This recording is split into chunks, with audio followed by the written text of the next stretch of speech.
শিয়া এটা এমন একটি সম্প্রদায়। শিয়াদের পরিচয় জানার আগে শিয়া শব্দের অর্থ আমাদের জেনে নেওয়া দরকার। শিয়া শব্দটি বলতে মূলত দল, উপদল বা অনুসারীদের কোনো গোষ্ঠী এটা বোঝানো হয়। শিয়া বলতে বোঝানো হয় শিয়াতু আলিয়িন বা আলী রাদিয়াল্লাহু তাআলা আনহুর অনুসারী গোষ্ঠী, এদেরকে শিয়া বলা হয়। বা আলে বাইত রাসূল করিম সাল্লাল্লাহু আলাইহি সাল্লামের পরিবার কেন্দ্রিক যাদের ভক্তি, বিশ্বাস এগুলো গড়ে উঠেছে তাদেরকে সাধারণত শিয়া বলা হয়। শিয়াদের উৎপত্তি এটা সাহাবায়ে কেরাম রিদওয়ানুল্লাহ তাআলা আজমাইন তাদের যুগ থেকেই বলতে পারি। এবং শিয়াদের উৎপত্তির পেছনে যে লোকটি ছিল তার নাম হলো আব্দুল্লাহ ইবনে সাবা। ইহুদি ছিল, পরবর্তীতে সে মুসলিমদের বেশ ধারণ করে মুসলিমদের ক্ষতি সাধন করার জন্যই মূলত এই গ্রুপটির তারা আবিষ্কার করে। শিয়াদের সম্পর্কে আমাদের দেশের সাধারণ মুসলমানদের মধ্যে ধারণা খুবই কম। আমরা অনেকেই মনে করি মুসলিমদের মধ্যেই একটি সাধারণ দল শিয়া, অথচ শিয়াদের যে সমস্ত বিশ্বাস আছে সে বিশ্বাসগুলো ইসলামের একেবারে মৌলিক বিশ্বাসগুলোর সাথে অনেকগুলো বিশ্বাস আছে যেগুলো সাংঘর্ষিক। অনেক ভাই বোনরা মনে করেন যে শিয়াদের সাথে আহলুস সুন্নাহ ওয়াল জামাআতের, অর্থাৎ যারা কোরআন এবং সুন্নাহকে দলিল হিসাবে গ্রহণ করে সেটাকে অনুসরণ করে, তাদের সাথে শিয়াদের একটা পার্থক্য তারা মনে করেন যে শুধুমাত্র খেলাফত নিয়ে, অর্থাৎ আবু বকর রাদিয়াল্লাহু তাআলা এবং আলী রাদিয়াল্লাহু তাআলা আনহুর ভিতরে কে বেশি খেলাফতের হকদার এটা নিয়ে মত পার্থক্য। আসলে বিষয়টা তা নয়, বরং শিয়াদের বিশ্বাসগুলোকে একত্র করা কঠিন। তাদের মধ্যে অনেকগুলো দল উপদল আছে, তার ভিতরে কমন কিছু বিশ্বাস আছে বেশিরভাগ শিয়ারা লালন করে। তার ভিতরে একটি হলো তারা কালিমাতুত তাওহীদ আমরা যেটা বলি এটাকে যথেষ্ট মনে করে না। তারা মনে করে লা ইলাহা ইল্লাল্লাহ মুহাম্মাদুর রাসূলুল্লাহ এবং আলিয়ুন ওয়ালিউল্লাহ এটাও স্বীকৃতি দিতে হবে, মুখে উচ্চারণ করতে হবে, তারপর মানুষ মুসলিম হবে।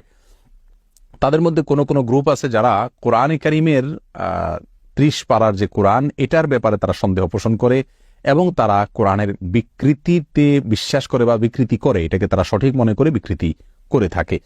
তাদের মধ্যে বড় অংশ বা সবচেয়ে বেশি অংশ বলা যেতে পারে, প্রায় সবাই বলা যেতে পারে, তারা সাহাবীদেরকে সবাইকে কয়েকজন বাদে আলী রাদিয়াল্লাহু তাআলা আনহু, আব্বাস রাদিয়াল্লাহু তাআলা আনহু সহ কয়েকজন বাদে হাসান হোসেন, ফাতেমা রাদিয়াল্লাহু তাআলা আনহুম সহ আহলে বাইত যারা তারা ছাড়া বাকিদেরকে তারা কাফের মনে করে এবং সাহাবীদেরকে গালমন্দ করাটা এটাকে তারা সওয়াবের কাজ মনে করে, ইবাদত মনে করে।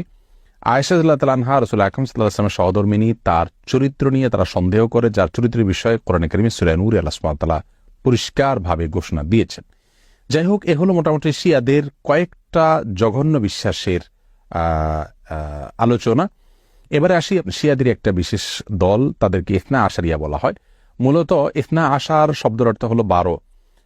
ইসনা আশারিয়া গ্রুপ বলতে শিয়াদের ওই গ্রুপকে বলা হয় যারা 12 জন ইমামে বিশ্বাস করে, অর্থাৎ যারা মনে করে যে 12 জন ইমাম আল্লাহর পক্ষ থেকে নির্ধারিত, তারা রাসূল করিম সাল্লাল্লাহু আলাইহি সাল্লামের ওয়াফাতের পরে ধারা পরম্পরায় আসছেন এবং তাদের মধ্যে প্রথম ইমাম ছিলেন আলী রাদিয়াল্লাহু তাআলা আনহু এবং সর্বশেষ ইমাম ছিলেন মুহাম্মদ ইবনুল হাসান আল আসকারী। এসব ইমামদের সম্পর্কে, ইমামদের মধ্যে সর্বশেষ ইমাম যিনি মুহাম্মদ ইবনে হাসান আল আসকারী, তারা মনে করে তিনি লুকায়িত হয়ে গেছেন, আবার প্রকাশিত হবেন এবং এই ইমামরা সবাই নিষ্পাপ, তারা কোনো বলতের ঊর্ধ্বে এবং এই ইমামরা সকল প্রকার ইবাদত বন্দিগির ঊর্ধ্বে উঠে গেছেন, তাদের কোনো ইবাদত বন্দিগি করতে হয় না। এই বিশ্বাসগুলো লালন করে থাকে ইসনা আশারিয়া গ্রুপ। শিয়াদের ব্যাপারে আমাদের ধারণা কি হবে, তাদেরকে আমরা কাফের বলবো কিনা? উত্তর হলো, শিয়াদের মধ্যে যারা আয়েশা রাদিয়াল্লাহু তাআলা আনহার চরিত্র নিয়ে সন্দেহ করে, কোরআনের ব্যাপারে যাদের সন্দেহ রয়েছে এবং বিকৃতি সাধন করে থাকে, এবং কেউ কেউ আছে রাসূল করিম সাল্লাল্লাহু আলাইহি সাল্লামের রিসালাত নিয়েও সন্দেহ করে। তারা বলে যে জিবরিল ভুলে রাসূল করিম সাল্লাল্লাহু আলাইহি সাল্লামের কাছে রিসালাত নিয়ে আসছিল মূলত আলী রাদিয়াল্লাহু তাআলার কাছে। এরকম আর অনেকগুলো বিশ্বাস লালন করে। এই সম্প্রদায়গুলোকে বা এইরকম বিশ্বাস লালনকারীদেরকে আমরা মুসলিম মনে করতে পারি না। তবে হ্যাঁ, তাদের মধ্যে অনেকগুলো গ্রুপ আছে যাদেরকে সরাসরি কাফের বলা যায় না, তাদের অনেকগুলো ভুল এবং ভ্রান্ত বিশ্বাস রয়েছে। এদের মধ্যে সবচেয়ে সাধারণ যেটা বিশ্বাসের দিক থেকে সবচাইতে তুলনামূলকভাবে কম জঘন্য বলা যেতে পারে সেটা হলো আবু বকর রাদিয়াল্লাহু তাআলা চাইতে আলী রাদিয়াল্লাহু তাআলাকে খেলাফতের জন্য অধিক হকদার মনে করা। শিয়াদের অনেকগুলো ভ্রান্ত বিশ্বাস নিয়ে বিস্তারিত এবং বিশদ আলোচনা করা দরকার, তা না হলে তাদের বিষয়ে আমাদের ধারণা পরিষ্কার হবে না। একজন মুসলিম হিসাবে আমাদেরকে সঠিক ধারণা যেমন রাখতে হবে, তেমনি ভাবে ইসলামের বিষয়ে কারা কি ভুল ধারণা লালন করে সেগুলো আমাদের জানতে হবে। কোরআন নিয়ে যারা সন্দেহ করে, সাহাবীদেরকে যারা গালমন্দ করে, সাহাবীদেরকে যারা কাফের মনে করে এবং রাসূল করিম সাল্লাল্লাহু আলাইহি সাল্লামের সহধর্মিণীর চরিত্র নিয়ে যারা সন্দেহ করে, কোরআনের বিকৃতি যারা সাধন করে, এদের ব্যাপারে আমাদের ধারণা কি হওয়া উচিত, সেটা আমার মনে হয় যে কোনো সাধারণ দর্শক শ্রোতাই আমরা সহজেই সিদ্ধান্ত নিতে পারবো। আল্লাহ তাআলা আমাদের সকলকে সঠিকটা বুঝার তৌফিক দান।